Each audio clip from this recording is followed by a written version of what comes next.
আলোচনা রসুল আমার কাজে কর্মে অনুপ্রেরণা রসুল আমার ভালোবাসা রসুল আমার আলো আশা রসুল আমার প্রেম বিনহের মূল আলোচনা রসুল আমার কাজে কর্মে অনুপ্রেরণা রসুল আমার কাজে কর্মে অনুপ্রেরণা যখন দারুণ দুঃখ নামে আমার জীবন জুড়ে আপদ বিপদ মুসিবতে মরি পড়ে পড়ে যখন দারুণ দুঃখ নামে আমার জীবন জোড়ে আপদ বিপদ মুসিবতে মরি পড়ে পড়ে তখন তোমার শৈশব কৈশোর তখন তোমার শৈশব কৈশোর জোড়াই যন্ত্রণা রসুল আমার কাজে কর্মে অনুপ্রেরণা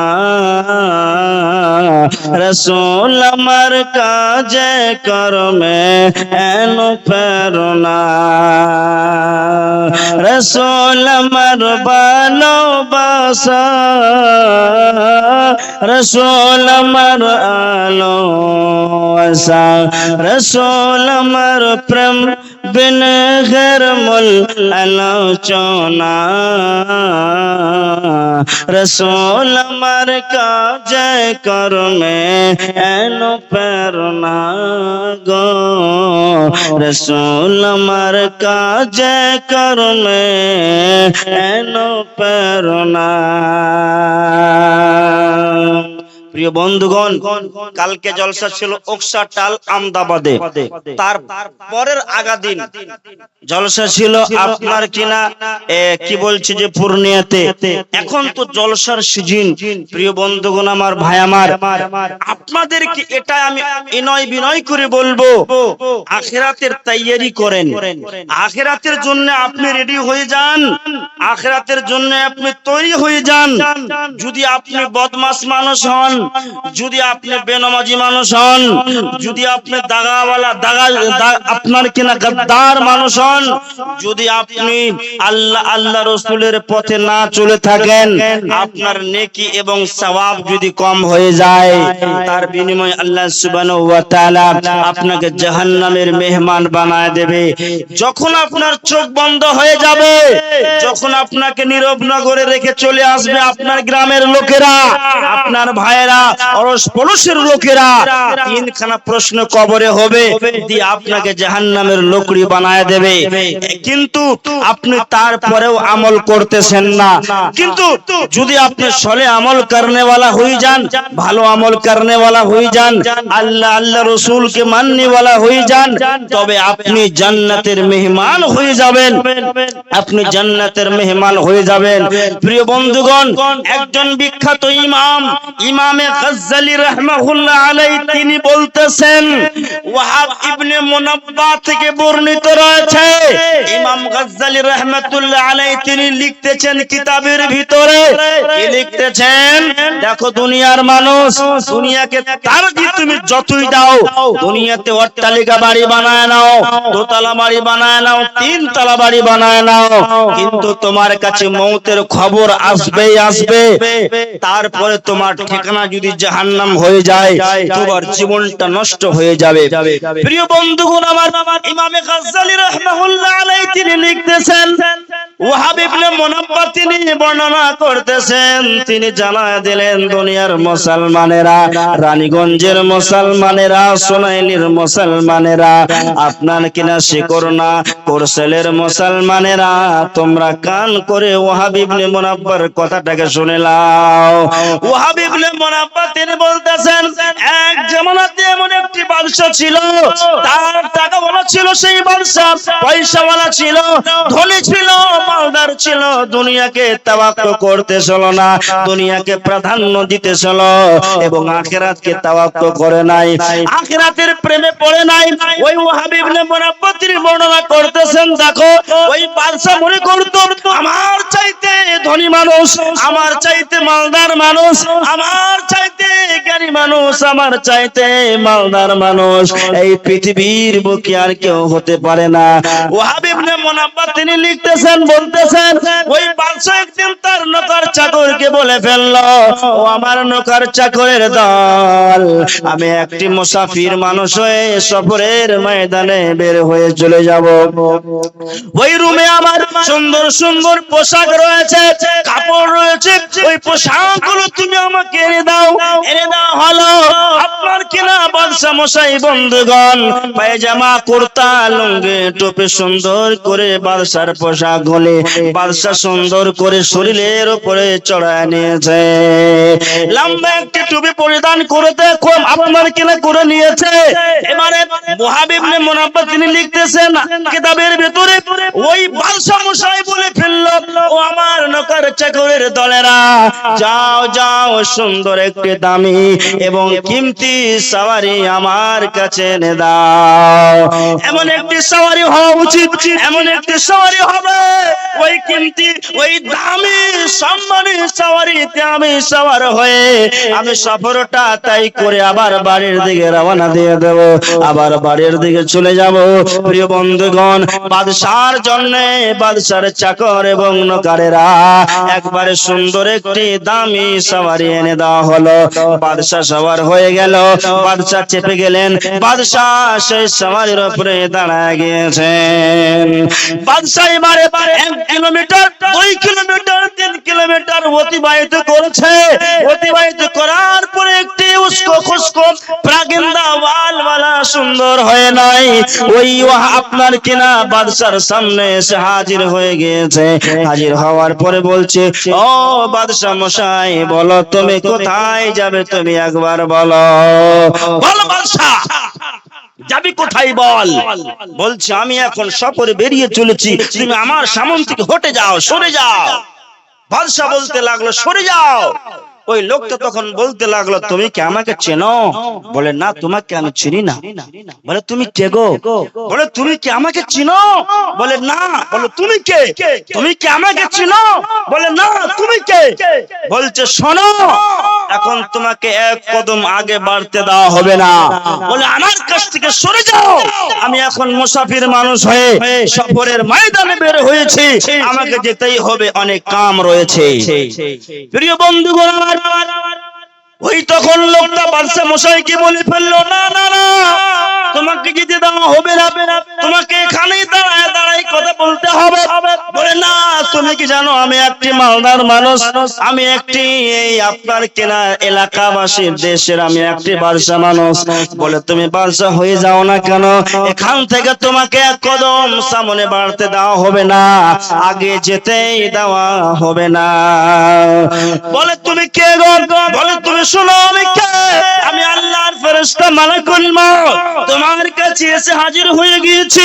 দুনিয়াকে নিয়ে তুমি মাতাল হয়ে গিয়েছো বাদশা, তুমি এটা মনে করো দুনিয়ার মুসলমানেরা আমার কাছে জিরো আর আমি হলাম সব থেকে হিরো।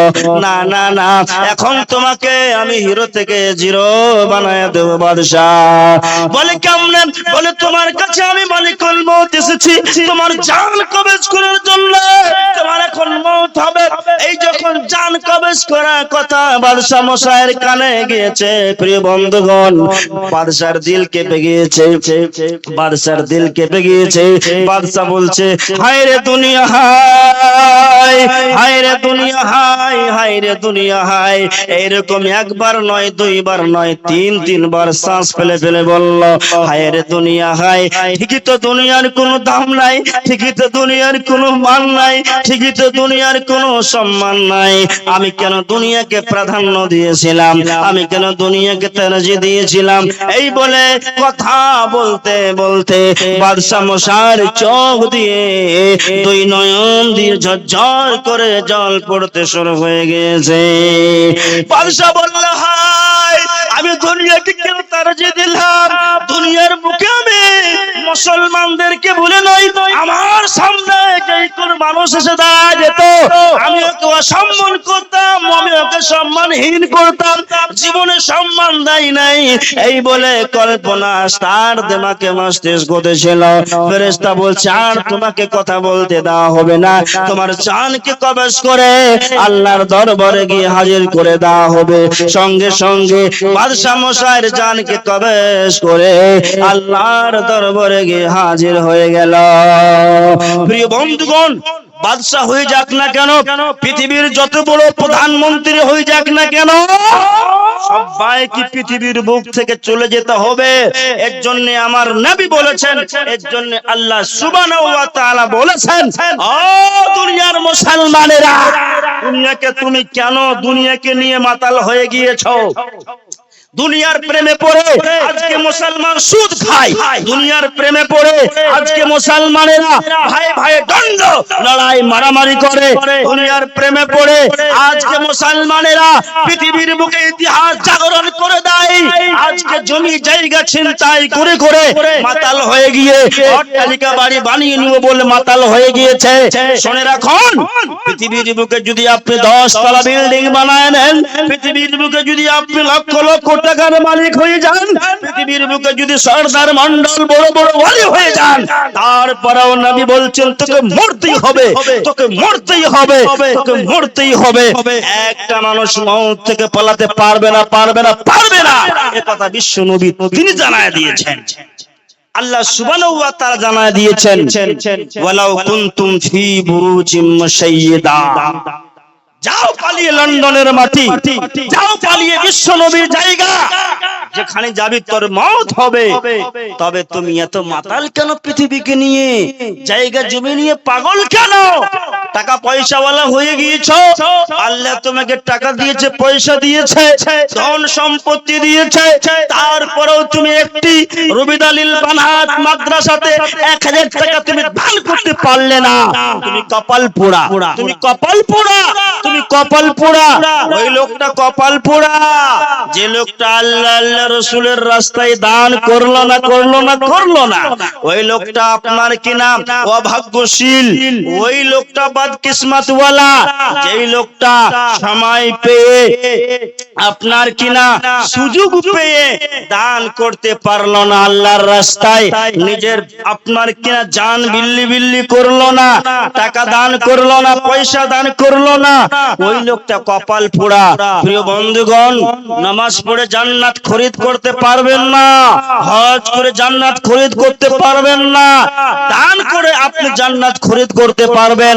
দান করবেন, জান্নাত আপনার পকেটে হয়ে যাবে। দান টাকা দিয়ে সামান কিনে পাওয়া যায়, টাকা দিয়ে আপনার কিনা ইট ভাটাতে যাবেন পাওয়া যাবে, টাকা দিয়ে সব কিছু কিনে পাওয়া যাবে। তেমনি করে টাকা দান করলে পরে জান্নাত কিনে আপনি পাবেন। আল্লাহ সুবহানাহু ওয়া তাআলা সূরা তাওবার ভিতরে ঘোষণা করে জানায় দিয়েছেন ইন্নাল্লাহা আশতারা মিনাল মুমিনিনা আনফুসাহুম ওয়া আমওয়ালাহুম বিআন্না লাহুমুল জান্নাহ। দুনিয়ার মুসলমানেরা, রানীগঞ্জের মুসলমানেরা, সোনাইলি এলাকার মুসলমানেরা, তোমরা শোনো শোনো শোনো, আল্লাহ সুবহানাহু ওয়া তাআলা তোমাদের জানের বিনিময়ে, তোমাদের মালের বিনিময়ে আল্লাহ সুবহানাহু ওয়া তাআলা জান্নাত খানাকে বিক্রি করে দিয়েছে। কে দেবে টাকা, কে দেবে জান, তার বিনিময়ে জান্নাত, তার বিনিময়ে জান্নাত। আমি বলবো বন্ধুগণ, এই কুরআনুল কারীম খানার ভিতরে 30 খানা পারা রয়েছে। আমি বেশি বলবো না, অন্তত পক্ষে 30 জন ব্যক্তিকে বলবো, 2 জন ব্যক্তিকে বলবো, 5-5 হাজার করে এই মাদ্রাসা, মহিলা মাদ্রাসা, মহিলাকেও পড়ালেখাতে হবে। যদি আমার বেটি লেখাপড়া না হয় তাহলে কেমন করে কোরআনের জ্ঞান শিখবে, কেমন করে হাদিসের জ্ঞান শিখবে? এইরকম একটি মাদ্রাসায় আমার বেটিকে দিতে হবে পড়াবার জন্য, তালিম হাসিল করার জন্য, শিক্ষা হাসিল করার জন্য। প্রিয় বন্ধুগণ, দুই